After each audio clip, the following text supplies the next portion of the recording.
dear friend of mine, Tony Weller, with whom we do a lot of work, he and I talk about the rediscovery of what we call the ancient future of the commonwealth. Not commonwealth from a colonial standpoint, but commonwealth from the standpoint of understanding that it is only in the context of how you engage with your values. And by values, I'm now inclusive of all values. It's your ability to engage that in a community, which actually really defines what wealth is. And that's the reason why many people, when they actually start touching their philanthropic ventures, actually come back from very impoverished, on the metric side, very impoverished communities, and they say, you know, these poor people were happy. And they puzzle about it like it was some sort of mystery. Well, it's not a mystery. Those people were actually in touch with their humanity. They were wealthy. And by manifesting all of these things that insulate us from our humanity, our consumer assumptions, our accumulation assumptions, we actually are building a buffer that keeps us from what the real wealth of that community actually is.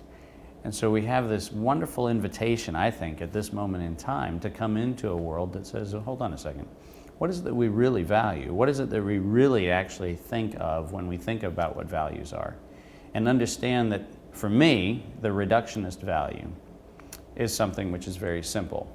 If you end the day around a table where there are enough seats for everybody who needs to be at the table, and there's enough on the table that everybody's basically fed, then you have exactly all the wealth that you need in that moment for that day. And that's a very simple metric, because what it does is it includes the fact that you're not alone, you're with a community. You are not in a state of abundance or a state of impoverishment. You're actually in a state of adequacy. And you have the wisdom to understand what is the difference between want, need, and essential. Because as you see those things merging into a singular structure rather than into three different constructs, I think you're inviting that opportunity to find out what commonwealth is. And commonwealth is going to be as valuable sitting and talking as it is consuming, as it is accumulating, as it is doing all of the things that we've attached to value. So I think the invitation to humanity right now is to actually rediscover that which humanity actually has known.